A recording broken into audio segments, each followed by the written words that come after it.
말씀과 함께하는 성경 통독 해설 시간입니다. 내일 읽을 말씀은 누가복음 22장에서 24장 누가복음의 마지막 부분입니다. 우리가 이미 마태복음과 마가복음을 통해서 예수님의 마지막을 지켜봤지만은 십자가의 여정을 우리는 언제나 숨죽여 바라보게 됩니다. 다시 한번 예수님께서 어떠한 고난의 길을 가셨는지, 그리고 누가복음은 이 장면들에 대하여 우리에게 새롭게 무엇을 알려주고 있는지를 오늘 같이 살펴보면 좋겠습니다. 누가복음 22장의 말씀으로 갑니다. 유다가 예수를 파는 장면이 나오고 있습니다. 성경은 유다에게 사탄이 들어가니라고 이야기를 합니다. 우리는 성경에서 이러한 표현들을 가끔 접하게 되는데, 한 사람이 자신의 의지와 관계없이 악한 영에 의해 조종당하는 것처럼 이 장면을 생각하기도 합니다. 하지만 하나님께서는 모든 사람들에게 의지를 주셨고 그 스스로의 선택에 의하여 자신의 일들은 이루어지게 되는 것입니다. 유다도 그 스스로가 선택을 하였던 것입니다. 유월절 양을 잡는 무교절이 되었습니다. 예수님께서는 제자들에게 유월절을 준비할 것을 말씀하시고 나귀 새끼를 데려올 것처럼 그분과 제자들을 위하여 유월절 만찬이 다락방에서 준비되었습니다. 그분께서는 만찬 가운데 너희가 이를 행하여 나를 기념하라 라고 말씀하십니다. 그리고 제자 중 하나가 그분을 팔 것 또한 그들에게 이야기하십니다. 누가복음에 나오는 흥미로운 기록인데요. 그 자리에서 제자들 사이에 누가 크냐는 다툼이 일어났다라고 성경이 기록합니다. 우리는 이 모습을 보고 예수님의 제자들은 마지막까지 정말 한심했다라고 생각을 합니다. 만약에 그들이 그 식사 자리가 그들의 구주와 마지막 시간이었다는 것을 알았더라면 과연 그렇게 했을까요? 예수께서는 나는 섬기는 자로 너희 중에 있다라고 말씀하셨습니다. 그리고 베드로가 예수님을 부인할 것을 이야기하십니다. 식사 자리가 마치고 제자들과 함께 감람산으로 가셔서 그분은 마지막 고난을 위하여 기도하셨습니다. 천사가 하늘로부터 예수께 나타나 힘을 더하였더라고 누가복음은 말합니다. 그분의 땀이 땅에 떨어지는 핏방울과 같이 되었더라고 성경은 그분의 시간이 얼마나 고통스러운 경험이었는지를 우리에게 알려줍니다. 졸던 제자들을 깨우고 내려가셔서 그분은 잡히시고 대제사장의 공회로 끌려가시게 됩니다. 예수님의 말씀대로 베드로는 그분을 3번 부인하고 그때 새벽닭이 울게 됩니다. 대제사장에게 재판을 받으신 예수께서는 빌라도의 법정으로 가시게 됩니다. 23장에는 빌라도의 법정에서의 신문이 나와 있습니다. 이곳에서 흥미로운 점은 예수께서 빌라도의 법정에서 바로 십자가로 가신 것이 아니라 헤롯에게 한번 보내졌었다는 것입니다. 예수께서 갈릴리 사람이라고 하자 빌라도는 그곳이 자신의 관할이 아니라 하여 헤롯에게 그분을 보내게 됩니다. 헤롯은 예수님을 한번 보고 싶어 했습니다. 그리고 그의 이적에 대하여 궁금해 했습니다. 그러나 아무런 말씀이 없으신 그분을 희롱하고 빛난 옷을 다시 입혀서 빌라도에게 돌려보내게 됩니다. 다시 돌아온 빌라도의 법정에서 빌라도는 예수가 죽을 일을 한 것이 없다라고 사람들에게 이야기합니다. 그러나 사람들은 거칠게 그분의 생명을 요구하였고 빌라도는 그분을 때려서 놓겠다라고 말합니다. 그러나 결국 빌라도는 사람들의 요구를 이기지 못하고 그들에게 무죄한 사람의 생명을 넘겨주게 됩니다. 구레네 사람 시몬이 그분의 십자가를 대신 지고 그 고난의 여정을 걸어갔습니다. 성경은 또한 여자의 큰 무리가 슬피 울며 그분을 따라갔다라고 이야기합니다. 그분께서 십자가에 달리신 후에 로마의 군인들은 예수의 옷을 제비 뽑고 있었습니다. 주께서는 그 순간에도 아버지 저들을 사하여 주옵소서 자기의 하는 일을 알지 못함이니다라고 기도하셨습니다.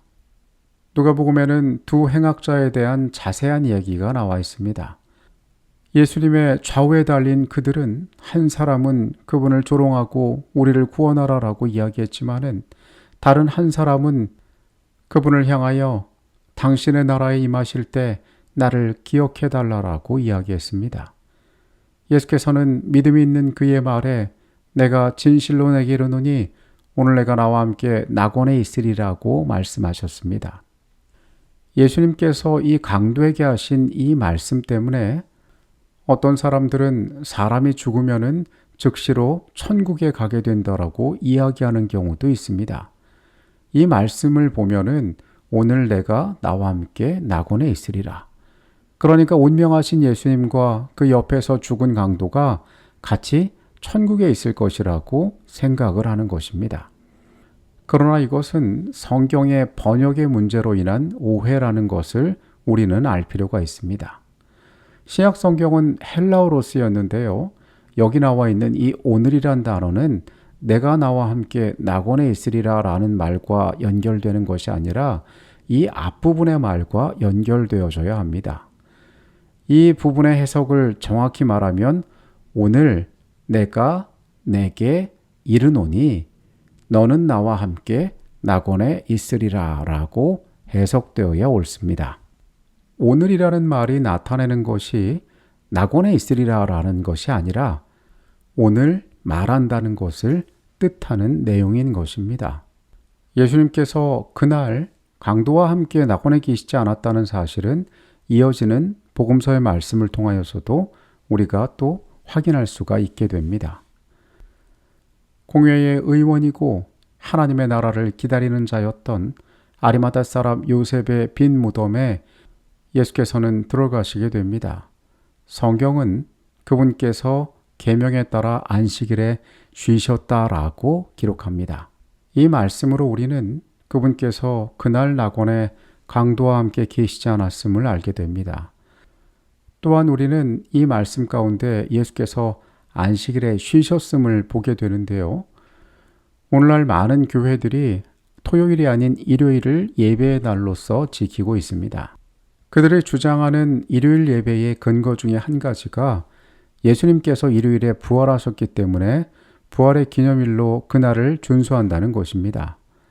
그러나 우리가 성경의 어느 곳을 찾아보아도 예수님께서 일요일을 안식일에 대죄되는 거룩한 날로 구별하신 일을 찾아볼 수가 없습니다.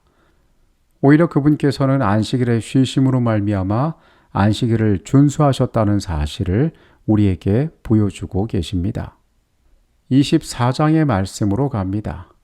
안식 후 첫날 향품을 가지고 무덤에 갔던 여인들에 의해서 예수께서 부활하셨음이 알려지게 됩니다. 천사는 그들에게 어찌하여 살아있는 자를 죽은 자 가운데 찾느냐라고 이야기합니다. 사도들에게 말했으나 사도들이 이 사실을 잘 받아들이지 않았습니다. 누가복음은 베드로가 무덤에 달려가서 남겨져 있는 세마포만 보고 놀랍게 여겼다라고 기록하고 있습니다. 누가복음에는 유월절을 마치고 엠마오로 돌아가는 두 제자의 이야기가 나와 있습니다. 약 10마일이 조금 넘는 거리를 그들은 여행하고 있었습니다. 우리가 알고 있는 것처럼 이스라엘의 모든 남성들은 유월절 명절을 지키기 위하여 예루살렘으로 여행을 하였습니다. 그들은 이제 절기가 맞춰지고 자신이 있던 곳으로 돌아가는 길이었습니다. 길을 가면서 한 나그네와 동행하게 됩니다. 그리고 그와 예수에 관한 이야기를 나누게 됩니다. 이 사람은 참 이상하게도 온 성을 소란하게 했던 예수에 대한 사건에 있어서 모르고 있었습니다. 그들은 우리는 이 사람이 이스라엘을 속량할 자라고 바랬다라고 고백하였습니다. 예루살렘의 입성과 흥분, 그리고 십자가에서 그들이 느꼈던 절망에 대해서 아마 이야기를 나눴을 것입니다. 그리고 여인들이 무덤에서 그분을 보지 못하였고 그분께서 부활하셨다라고 전한 소식 또한 그들은 알고 있었습니다. 미련하고 선지자들의 말한 모든 것을 마음에 더듬이 있는 자들이여 그리스도가 이런 고난을 받고 자기의 영광에 들어가야 할 것이 아니냐. 나그네는 성경에 쓴 바 예수에 관한 말씀을 자세히 그들에게 설명합니다. 목적지에 도착했지만 그들은 그 나그네로부터 더 이야기를 듣고 싶었던 것 같습니다.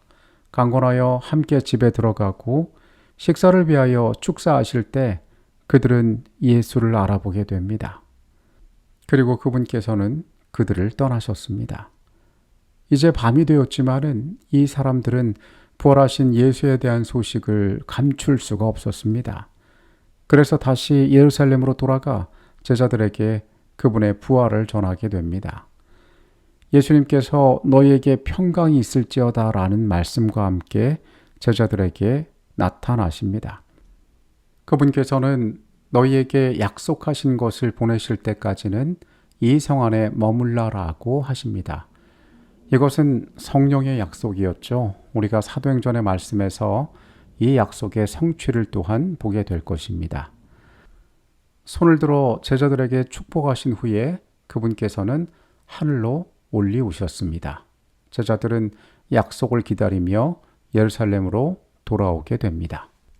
예수님께서 부르신 제자들은 여러모로 보아서 완전한 사람들이 아니었습니다. 복음서의 곳곳에는 그들의 연약함이 드러납니다. 그러나 주님께서는 그들에게 사명을 위임하시고 그들을 이 땅에 남겨두셨습니다. 연약한 자들을 통하여 복음의 일들을 맡기시는 것은 우리가 사는 시대에도 마찬가지입니다. 우리도 제자들 못지않게 부족한 사람들임을 매일 깨닫고 있습니다. 제자들에게 주어진 약속이 우리에게도 주어진 것이란 사실에 위로를 받습니다. 말씀을 통하여 나는 누구이고 어떠한 위치에 서 있으며 무엇을 위하여 살아가야 하는지 다시 한번 발견하게 되었으면 좋겠습니다.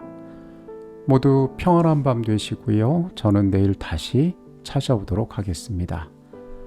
하나님 아버지, 예수님의 한 걸음 한 걸음이 이 땅에서 무엇을 향하여 나아갔는지, 어떠한 구원을 이루셨는지 우리가 바라봅니다. 주께서 연약한 나를 위하여 이 세상에 오셨음을 우리가 기억하게 하여 주시옵소서. 부족한 제자들을 부르신 주님의 음성을 기억합니다. 우리의 삶을 부르신 주님의 목적과 계획을 우리가 발견하게 하여 주시옵소서. 예수 그리스도 이름으로 기도합니다. 아멘.